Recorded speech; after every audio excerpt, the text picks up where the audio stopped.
So what we've got to do is make that change in those standards. That's where the shifts happen. It doesn't happen any other place. And I give you a very simple example. If you want to know the difference in people's lives, it all comes down to what are the things that are musts for you versus shoulds. So let me tell you this. We said to have an extraordinary life, you got to have an extraordinary psychology, right? Extraordinary psychology means you got to live in an extraordinary state.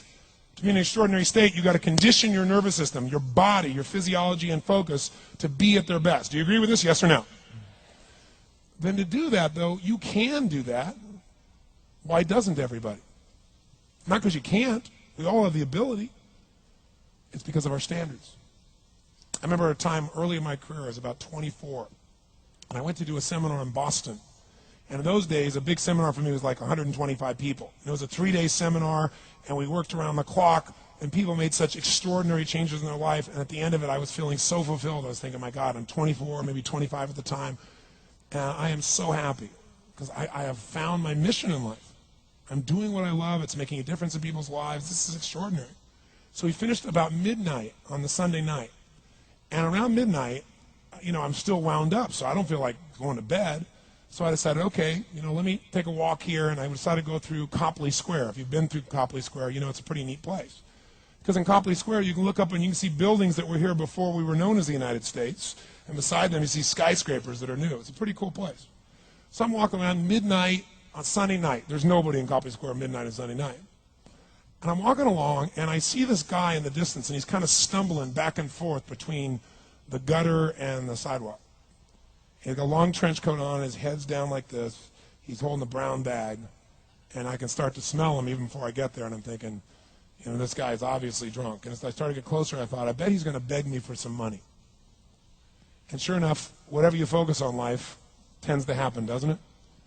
So sure enough, he gets real close to me, and I thought all of a sudden he wasn't going to do it, and all of a sudden he popped his head up. It was really weird. He went, "Mister!" He had this really bizarre-looking sounding voice. He went, "Mister, could you loan me a quarter?" And I thought, do I want to reward this behavior? And then I thought, I don't want him to suffer. Do you have this dilemma sometimes? Like, I'm not here to judge. So years ago, I finally decided I always just give. Even if the person's pulling a scam, that's for them to deal with. If I have the ability, then I give. And so I thought, but could I teach him something? So I asked him a question back. I said, is that all you want is a quarter? So he goes, yeah, just one quarter. One quarter changed my whole life. One quarter. I said, really? He said, yeah, one quarter. So I reached in my pocket, and I pulled out my money clip. And in those days, I was very young, just starting to succeed. And my original mentor was a man named Jim Rohn. I don't know, how many have heard of Jim Rohn? Yeah, he's a great guy. And Jim told me, he said, Tony, look, you've come from a poor background. You got a poor psychology. You got to change it. He said, you don't have any money, so pretend you do. He said, start training your brain. Condition it. He said, go save all your money, get $300 bills, and put them on the outside of your money clip, even though you only have $5 in between them. So every time you pull it out, you'll see that, you'll feel inspired, you'll feel better. He said, you'll feel better, you'll do better. So I was like, okay. So I did. So I pulled my money clip, and sure enough, I got $300 bills in. I made sure he saw the bills. So I'm tearing through that, right? Looking in between there, see if I can find some change. But I made sure he saw it. Sure enough, he's looking at the $100 bills, checking it out. I find the quarter, I pull it out, take the money, put it in my pocket. I notice he's watching my hand going into the pocket. I took the quarter, and I looked at him, and I said, sir, life will pay any price you ask of it. And I gave him the quarter. And then something really interesting happened. He took the quarter. He looked at the quarter. He looked at me. He looked at my pocket. He looked back at the quarter, looked at me, looked at my pocket, looked at me again, looked at the quarter, looked at my pocket, looked back at me and said, you're weird. And then he shuffled on off like this, right? And I thought to myself, wow, what's the difference between him and me? I mean, I was 24, 25 at the time, doing what I love most, have my mission in life, and he's in his early 60s, drunk on the street begging for quarters. What's the difference? And I thought, well, maybe God's blessed me because I'm such a good person. I thought, oh, and he's such a bad person. That's such bull. And I thought, wow, maybe the answer to that question is what I just told him. Life will pay whatever price you ask of it. But you know what's interesting? You got to ask intelligently. In the Bible it says, ask and you shall what? Yeah, pretty good formula. You ought to look into it. But you know what? It says, ask and you shall receive, but I'm sure it meant ask intelligently. I'm sure that's what God meant. I'm sure he didn't mean bitch and you will receive. Whine and you will receive. I don't think that was the instruction. Now, if you were going to ask intelligently, there might be 5 elements of that. Number one, you'd have to ask specifically, wouldn't you? You wouldn't ask in a general way. People do that all the time. They go, I want more money. Fine, here's $1. Get out of here. Very often, you're getting what you're asking for. You're just not aware of how general you're asking. Clarity is power. The more clear you are about exactly what it is you want, the more your brain knows how to get there. Your brain is a servo mechanism. It's like a bomb. Those bombs, those missiles, they have a servo mechanism. So if the target moves, it knows what the target is, it follows it. Your brain, when you condition it, knows exactly what to go for and will find a way to get there. Did you ever buy a certain outfit or a certain car and suddenly see that car outfit everywhere? How many of you have had that experience? Say, aye.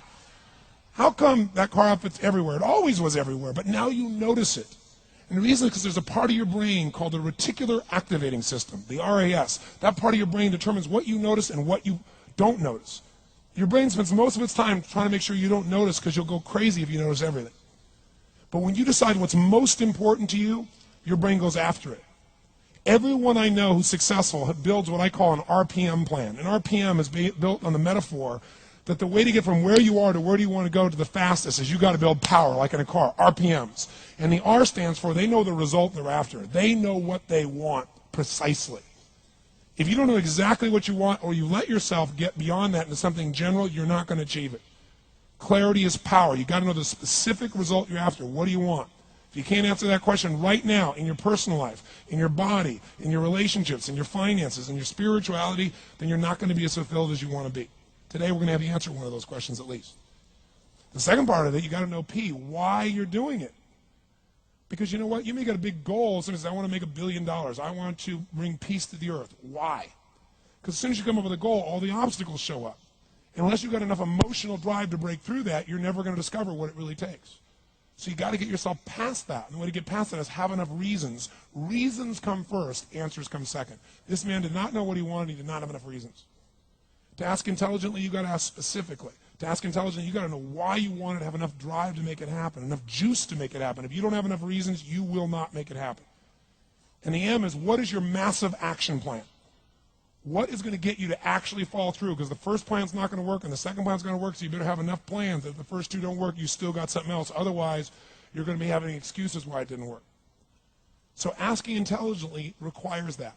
So if we're going to be extraordinary in our results, we've got to be in an extraordinary state. We've got to know what we want, and we've got to go use it.